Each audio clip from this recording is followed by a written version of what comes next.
बिस्मिल्लाहिर्रहमानिर्रहीम। अस्सलामुअलैकुम। कैसे हैं आप सब? उम्मीद करती हूँ कि जहाँ भी होंगे खैरियत से होंगे। आज मैं आपके लिए जो रेसिपी लेके आई हूँ वो है स्पेगेटी की रेसिपी या स्पगेटी, जो भी आप इसको कहते हैं। इसके लिए मैंने 500 ग्राम स्पेगेटीज़ ली हैं, 2 टमाटोज़ लिए हैं जिनको मैंने चॉप कर लिया है, 6-7 जवे जो हैं वो लहसुन के हैं, वो भी चॉप्ड हैं, और एक बड़े साइज़ का प्याज है जिसको भी ऑमलेट की तरह चॉप किया है, जिस तरह ऑमलेट में डाला जाता है। ऑलिव ऑयल है, इटालियन मिक्स हर्ब्स हैं या ऑरिगानो है, नमक है और दरदरी कुटी हुई लाल मिर्चें हैं, और उसमें थोड़ी सी मैंने जो है वो काली मिर्चें भी कुटी हुई या पिसी हुई शामिल की हैं। तो अब इसको बनाना शुरू करते हैं।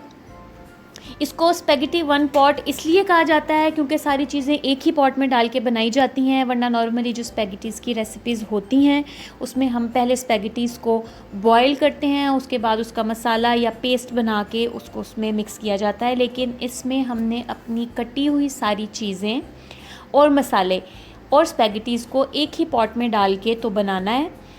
मैंने एक पॉट में अपने सारे जो कटी हुई चीज़ें थी, टमाटर, प्याज और लहसुन जो है वो डाल दिया है, और अब मैंने इसमें स्पेगेटीज़ डाल दी हैं। साथ ही मैं इसमें अपने ड्राई मसाले या स्पाइसेस जो हैं वो भी शामिल कर दूंगी। नमक और जो मिर्च वगैरह है वो हस्बे ज़ायका है, आप अपने टेस्ट के मुताबिक उसको कम या ज़्यादा कर सकते हैं।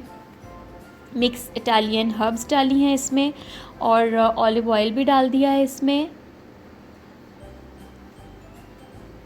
अब इसमें पानी डालेंगे और इसको पकने देंगे। आप पानी की जगह चिकन की यखनी या मटन या बीफ की यखनी भी इसमें डाल सकते हैं। मुझे वैसे पर्सनली जो है वो यखनी का टेस्ट पसंद नहीं है स्पेगेटीज़ वगैरह में, तो मैंने सादा पानी इस्तेमाल किया है। आप इसमें यखनी भी शामिल कर सकते हैं जैसे आपको पसंद हो।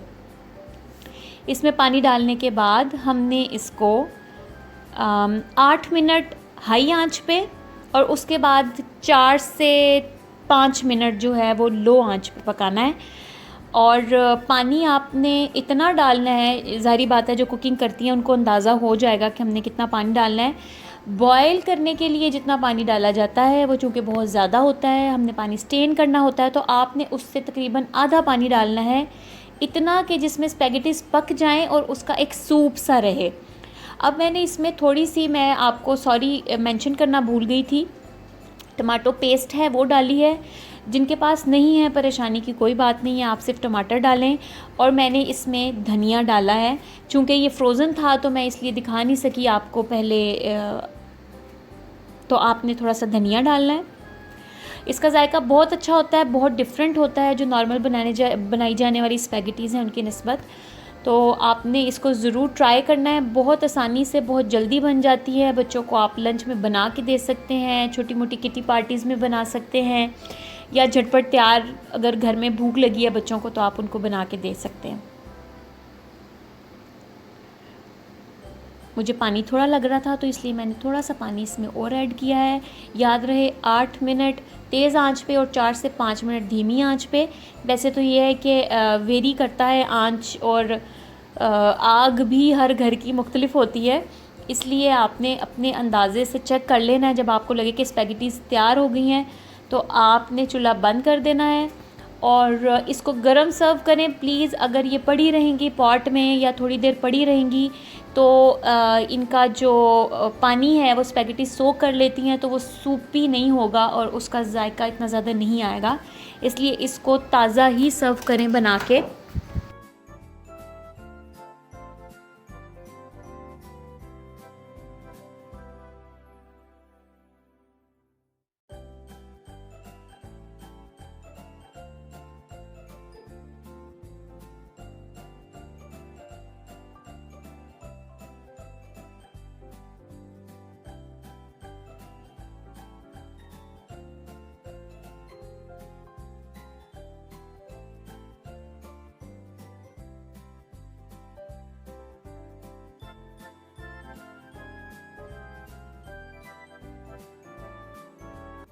उम्मीद करती हूँ कि आपको आज की रेसिपी बहुत पसंद आएगी, लेकिन उसके लिए आपको इसको ट्राई करना पड़ेगा। इसको ट्राई करें, अपने प्यारों का ख्याल रखें और मुझे ज़रूर बताएं कि आपको ये रेसिपी कैसी लगी है। दुआओं में याद रखें।